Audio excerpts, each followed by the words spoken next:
বর্ষাকালে রান্নাবান্না করতেও শান্তি নেই, কোথায় যায়ও শান্তি নেই। আজকে টাউনে গেছিলাম, টাউনে যাইয়া যে এত বিপদে পড়বো বুঝতেই পারিনি। হ্যালো এভরিওয়ান, আসসালামু আলাইকুম। সবাই কেমন আছেন? আশা করছি সবাই ভালো আছেন।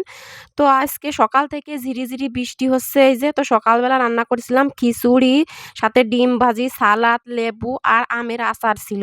তো বর্ষার দিনে এভাবে সকালবেলা খিচুড়ি হলে তো জমে যায়, আর এরকম আচার টাচার হলে তো আর কোনো কথাই নেই, মাংসরও প্রয়োজন হয় না। তো আমার খিচুড়ি রান্না অনেক মজার হয়েছিল খেতে। এই তো দুপুরবেলায় দেখি আমার মাওইমা অনেকগুলো, এগুলো হচ্ছে বনুয়া কচুর লতি, তো পাঠায় দিছে। তো যেই লতি দেখছি অমনি চিংড়ি মাছ বের করছি ফ্রিজ থেকেই, ছোট ছোট চিংড়ি মাছই ছিল। আর এইদিকে আমি এই যে ভেন্ডি ভাজি করব, ভেন্ডিগুলো কেটে নিছি। তো আমার এদিকে কাটা হয়ে গেছে, তখন হচ্ছে এই লতিগুলো পাঠিয়েছে। তো আমার ছোট যাকে বললাম যে তুই একটু তাড়াতাড়ি বেছে দে। তো ওই তো বেছে দিচ্ছিল, আর এদিকে আমি ভেন্ডি ভাজিটা করে নিচ্ছিলাম মরিচ পেঁয়াজ দিয়ে আর কি।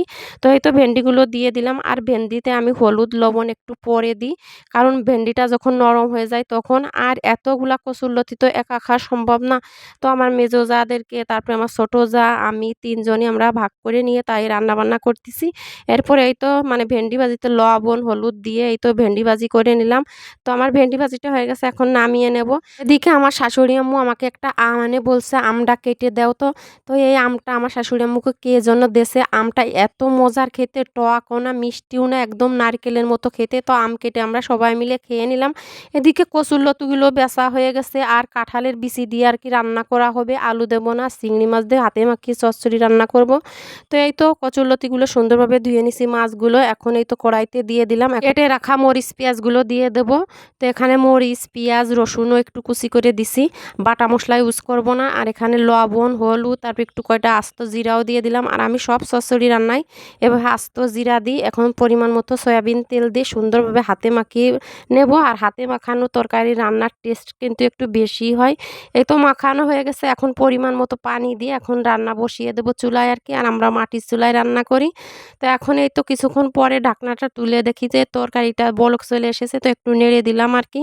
আর চিংড়ি মাছ দিয়ে এইভাবে বুনো কচুরলতি রান্না করলে কিন্তু অনেক মজার হয়। এদিকে দেখেন কি পরিমাণ বৃষ্টি শুরু হয়ে গেছে, আমি কিন্তু রান্না করছি। আর বৃষ্টির ভিতর রান্না করতেও কিন্তু অনেক কষ্ট হয়, কোনো কিছু ধোয়া যায় না, মানে বৃষ্টির পানিতে ভিজে যেতে হয়। এইদিকে আমার কচুরলতি রান্নাটা হয়ে গেছে, আর এই কাঁঠালের বিচি দিয়ে এক পিঠ লাল করে রান্না করেছি, খেতে যে এত মজার হয়েছিল। তো এই তো রান্নাটা হয়ে গেছে, এখন আমি নামিয়ে নিছি। আমার তো এখনই দেখে আবার লোভ হচ্ছে। আমার রান্নাগুলো কেমন হয়েছে অবশ্যই কমেন্ট করে জানাবেন। বাইরে আসে দেখি যে প্রচুর পরিমাণ বৃষ্টি হয়েছে, সেই বৃষ্টির পানি একদম আমাদের গেটের সামনে বাইরে রয়েছে। তো আমি একটু এসে ভিডিও করে নিছিলাম। এরপরে দুপুরের গোসল টোসল করে এই তো খাইতে বসে গেলাম। তো আমি তো প্রথমেই ভেন্ডি ভাজি নিয়ে নিছিলাম, আর তারপরে এই যে কচুরলতি নিয়ে নিলাম, আর লেবু ছিল সাথে আর কি। আর এইভাবে মানে সবজি তরকারি হলে মানে মাংসর আর কোনো প্রয়োজন হয় না। এই দিয়েই এক প্লেট ভাত এক নিমিষেই খাওয়া যায়, এত মজার হয়। আর এই বুনো কচুরলতি তো আরও বেশি টেস্ট হয়। এরপরে খাওয়া দাওয়া করে তারপরে বেরিয়ে পড়লাম টাউনে। আমার ছেলের হচ্ছে গাইড কিনা লাগবে কিছু।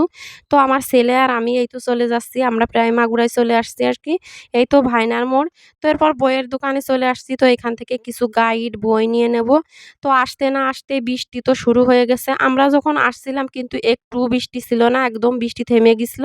তো আসার সাথে সাথে বৃষ্টি টিপ টিপ করে শুরু হয়ে গেছে।